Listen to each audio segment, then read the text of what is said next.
Dios les bendiga, hermanos. Hoy vamos a estudiar el capítulo 13 del libro de Isaías. Así que les invito a abrir su Biblia en el libro de Isaías, capítulo 13. En esta sección nos encontramos en esta parte del libro de Isaías totalmente diferente a lo que hemos visto hasta ahora. Y el tono de lo que dice o escribe Isaías aquí en este libro cambia drásticamente. Comenzando con el capítulo 13 y hasta el capítulo 23, vamos a encontrar ciertas cargas impuestas sobre 9 naciones que rodean a Israel. Una carga es algo que usted tiene que soportar, y estas cargas constituyen también un juicio de Dios contra estas 9 naciones.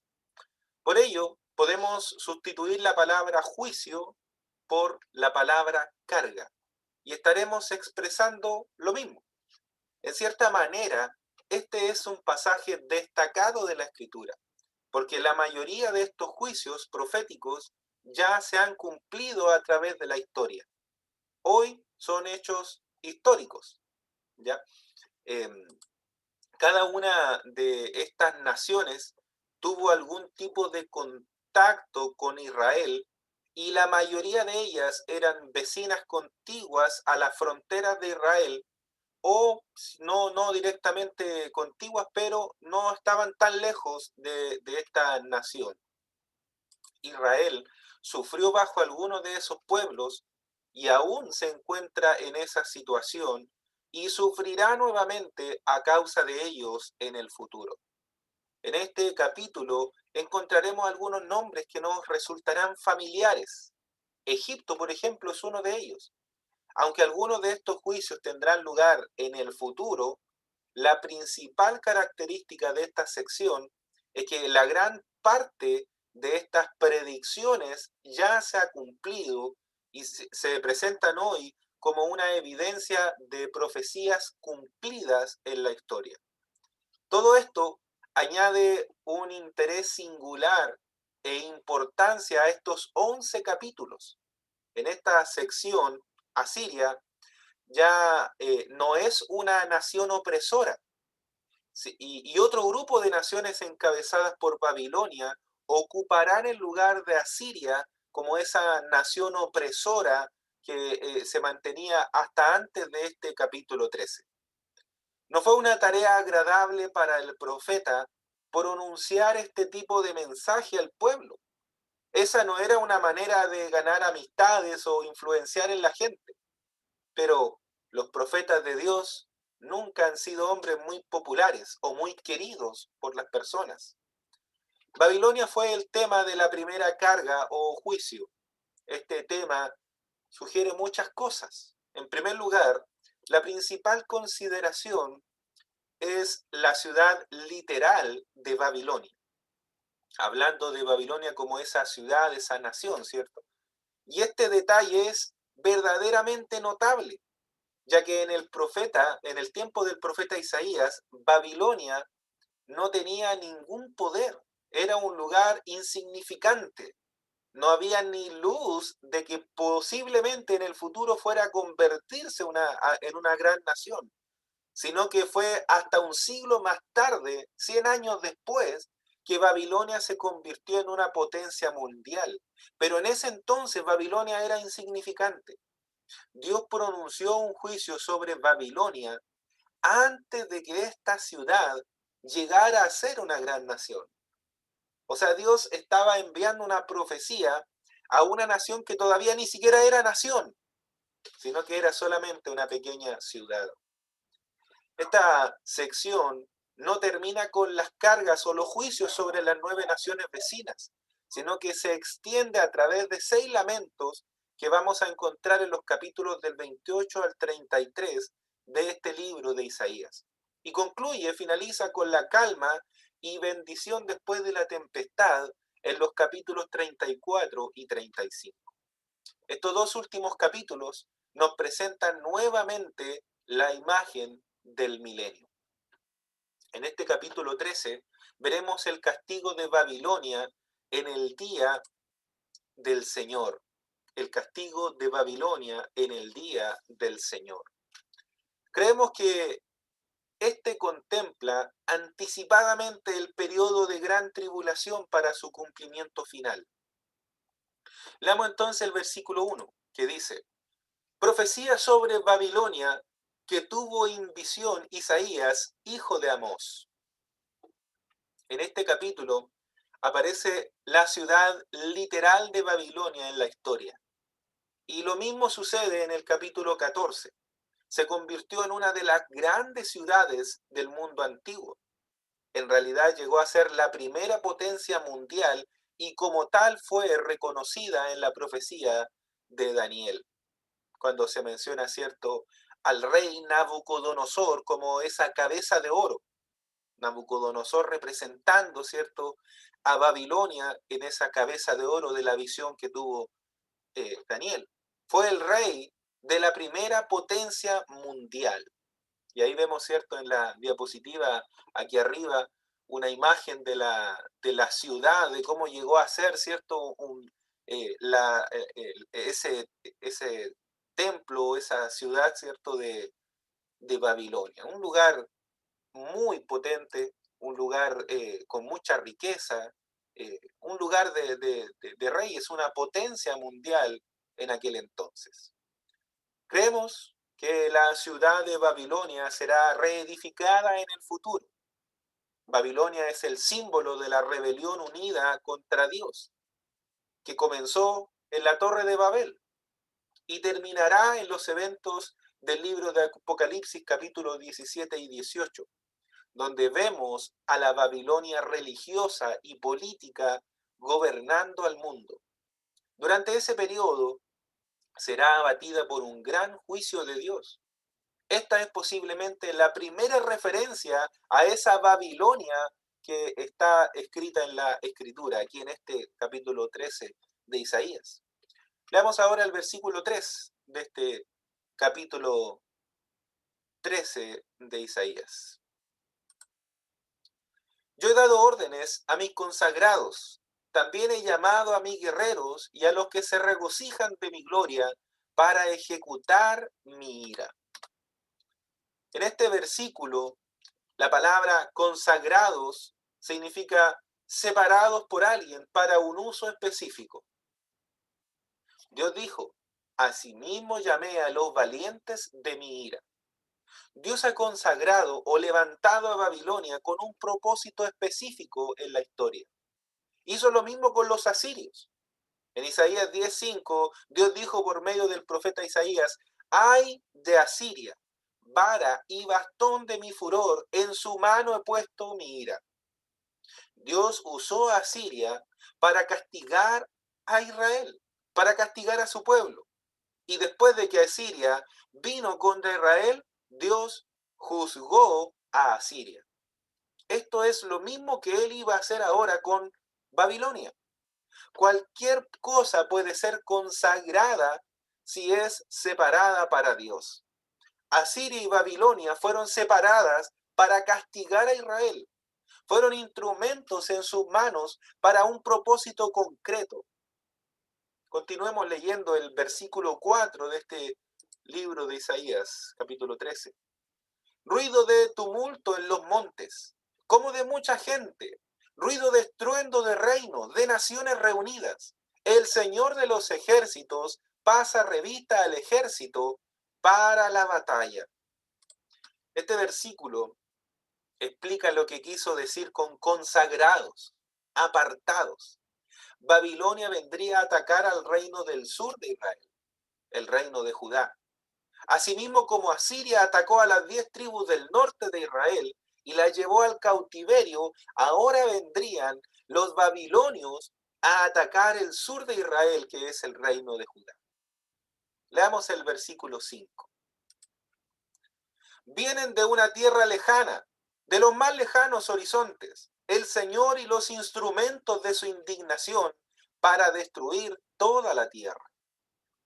Los babilonios eran entonces los instrumentos de su ira, los instrumentos que Dios iba a utilizar para derramar su ira sobre este reino del sur, sobre Judá. Y dice el versículo 6, gemid, porque cerca está el día del Señor, vendrá como destrucción del Todopoderoso. Esta profecía mira más allá de lo que ahora es historia, sino que se proyecta a tiempos futuros. Dice, el día del Señor. Cerca está el día del Señor y hemos entendido ya de los capítulos anteriores de este libro que el día del Señor se refiere al tiempo futuro, cuando el Señor vuelva por segunda vez, ¿cierto? Veamos ahora lo que dice los versículos del 7 al 9. Por tanto, todas las manos se debilitarán, el corazón de todo hombre desfallecerá, y se aterrarán, dolores y angustias se apoderarán de ellos, como mujer de parto se retorcerán, se mirarán el uno al otro con asombro, rostros en llamas serán sus rostros. He aquí, el día del Señor viene, cruel, con furia y ardiente ira, para convertir en desolación la tierra y exterminar de ella a sus pecadores. Durante la gran tribulación, Dios usará otra vez a esta potencia que aquí se llama Babilonia, para juzgar a este pueblo, tal como lo hizo en el pasado. Se habla de la tribulación como un tiempo de dolores de parto, como si hombres estuvieran sufriendo un parto. Ahí solamente las mujeres podrán comprender y determinar la magnitud del dolor de parir un hijo, ¿cierto? De tener un hijo. Pero aquí dice que las personas sufrirán como en un parto. El día del Señor se inaugura con este tiempo de dolores de parto. Este estado de cosas lo identificamos, y comúnmente la Iglesia Evangélica lo identifica como el periodo de gran tribulación. Leamos el versículo 10, que dice, pues las estrellas del cielo y sus constelaciones no destellarán su luz, y se oscurecerá el sol al salir, y la luna no irradiará su luz. Esto fue profetizado nuevamente allí en Mateo capítulo 24, versículo 29, que dice, pero inmediatamente después de la tribulación de estos días, el sol se oscurecerá, la luna no dará su luz, las estrellas caerán del cielo y las potencias de los cielos serán sacudidas. Y Apocalipsis capítulo 8, versículo 12 dice, el cuarto ángel tocó la trompeta y fue herida la tercera parte del sol, la tercera parte de la luna y la tercera parte de las estrellas, para que la tercera parte de ellos se oscureciera y el día no resplandeciera en su tercera parte, y asimismo la noche. Continuemos el versículo 11 de este capítulo 13 de Isaías. Castigaré al mundo por su maldad y a los impíos por su iniquidad. También pondré fin a la arrogancia de los soberbios y abatiré la altivez de los despiadados. O sea, el mundo será castigado. Estamos viviendo en un mundo que hoy está avanzando hacia su propio juicio. Caminan hacia su propio juicio, tal como muestra la imagen de la diapositiva. Se les advierte a las personas, no avancen en su maldad, no avancen en sus pecados, arrepiéntanse, sigan al Señor. Pero es como si fue con los oídos tapados, no escuchando la advertencia, siguen adelante hasta que caen al abismo. Pero ojo, no van siendo forzados. Ellos no están siendo forzados a ir a caminar hacia el abismo. Ellos caminan hacia el abismo por su propia voluntad. Ellos siguen avanzando. Les gusta caminar en esa dirección hasta que terminan cayendo. El versículo 12 dice, haré al mortal más escaso que el oro puro, y a la humanidad más que el oro de Ofir. Este texto bíblico dice, haré al mortal más escaso que el oro puro. Habla de mortal. Aquí no está hablando del ser humano directamente, ¿cierto? Haré al mortal más escaso que el oro puro. Hay una de las cosas por las cuales el oro es caro.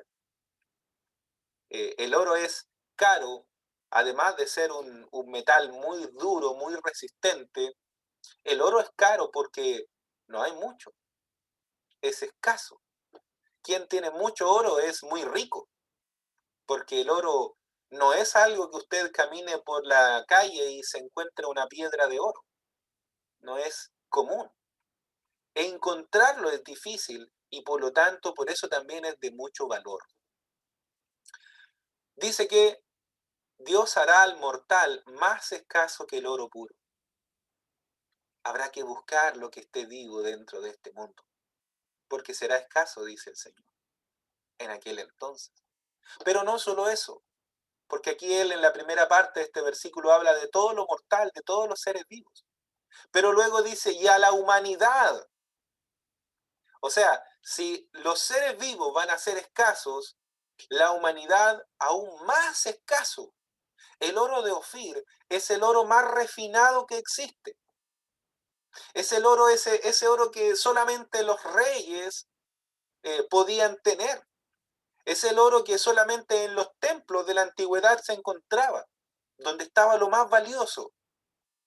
No era el oro que estaba en las casas del pueblo, no. Se encontraba solamente en templos y con los reyes. Era un oro mucho más escaso. Si en aquel entonces va a haber escasez de seres vivos, de la humanidad aún más escasez habrá. Cuando Cristo murió por usted y por mí sobre la cruz, querido hermano, eso añadió a la humanidad un mayor valor, así como el oro. Ayer estaba estudiando un poco en la tarde y se acercó María Gracia a distraerme, perdón, digo, a hablarme y, y me dijo que qué estaba haciendo. Yo le dije estudiando. Me dijo que se quería quedar conmigo. Yo le dije, vaya a tener que estudiar conmigo porque estoy estudiando ahora. No puedo jugar. Ya, pues me dijo. Y justo estaba leyendo este versículo y le dije yo que qué creía ella que significaba. ¿Qué quería decir? Me dijo que no sabía. Y yo le dije que el sacrificio de Jesús en la cruz hizo que el ser humano tuviera más valor, que fuera eh, más preciado el ser humano, porque si Dios vino aquí a morir por nosotros, significa que somos valiosos, que somos importantes para Él. Y lo que ella después me dijo fue que ella creía que Dios nos amaba tanto que su amor llegaba desde lo más profundo de la tierra hasta lo más alto del cielo. Y me sorprendí con lo que ella había reflexionado. Y eso es cierto en algún aspecto.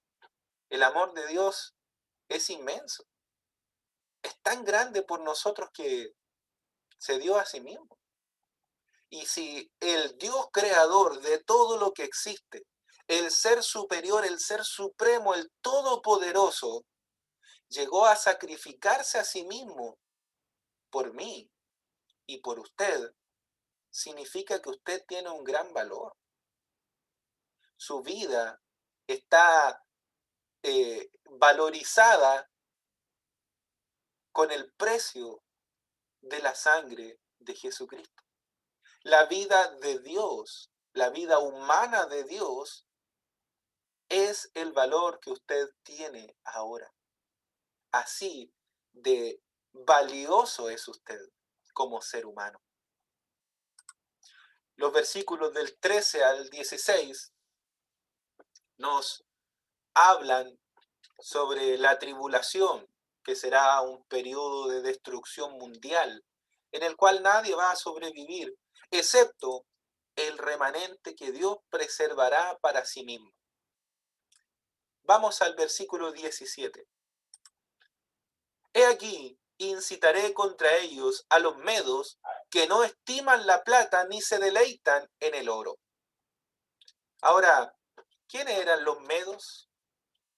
Media y Persia fue una nación doble y un poderoso imperio que llegó a conquistar a los babilonios.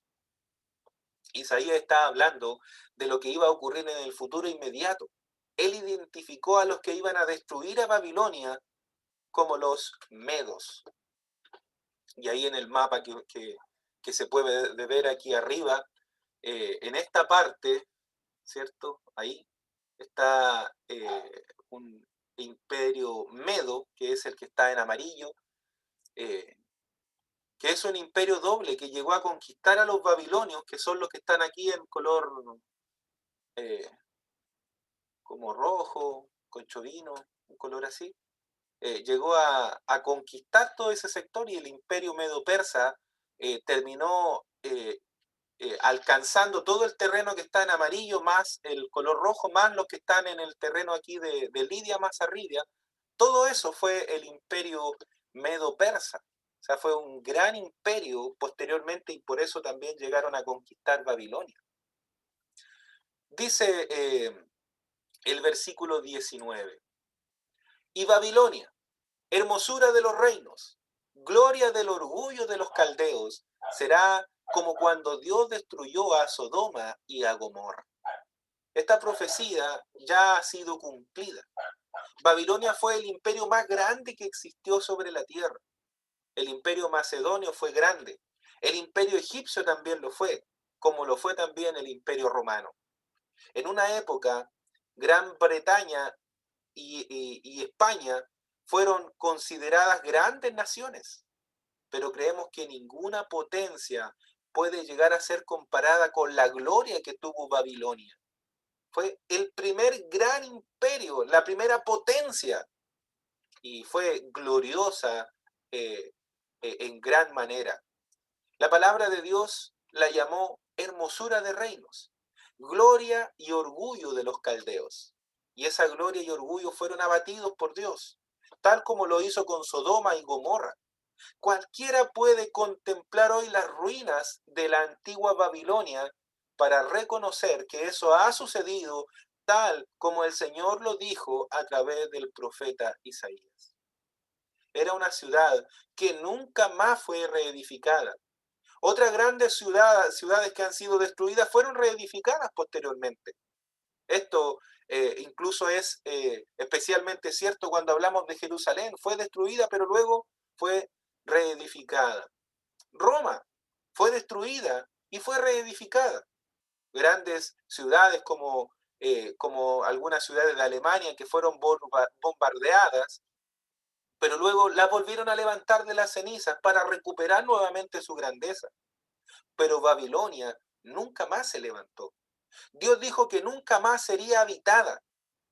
Es cierto que Babilonia en el futuro será reedificada, pero no en el mismo lugar donde estaba ubicada anteriormente, sino en un lugar diferente.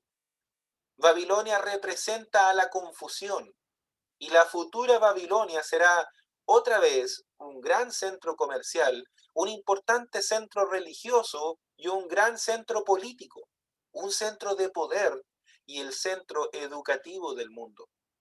En realidad, lo que Babilonia representó y volverá a representar en el futuro es una gran confusión.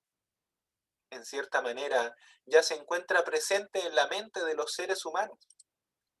Pero hoy en día hay tantas opciones que se le ofrecen al ser humano para llamar su atención, para atraerlo, que podemos rescatar en medio de todas estas opciones que son atractivas al ser humano. Rescatamos las palabras de Jesús que dijo allí en Juan 14:6.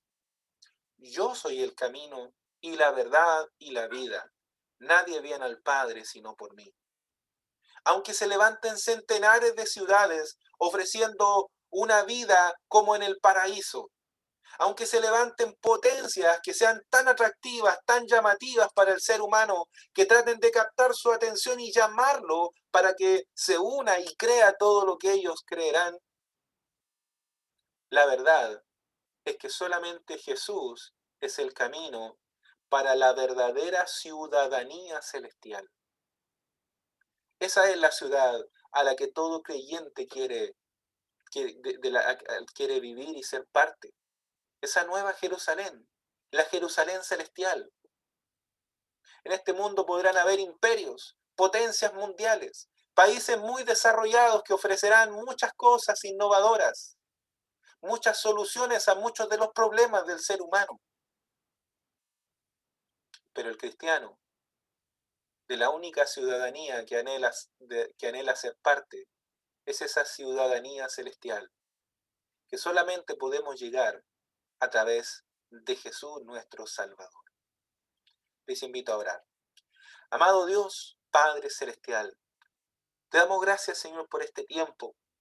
Gracias, Padre Celestial, porque debemos ver tus juicios sobre estas naciones.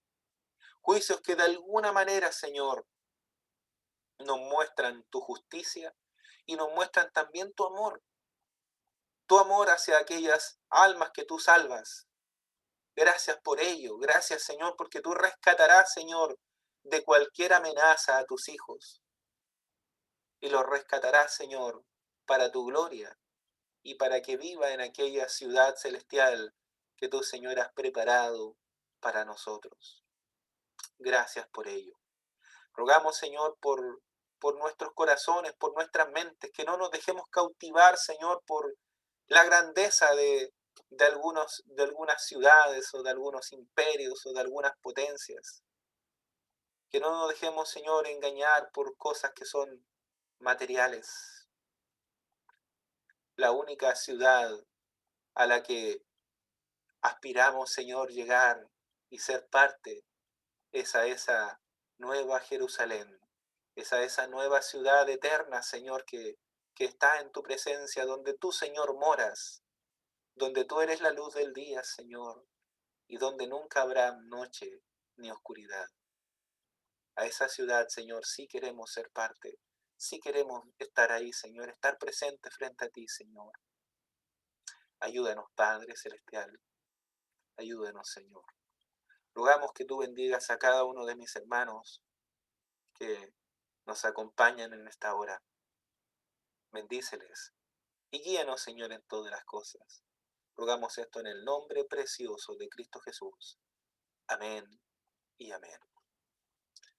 Que el Señor les bendiga, hermanos.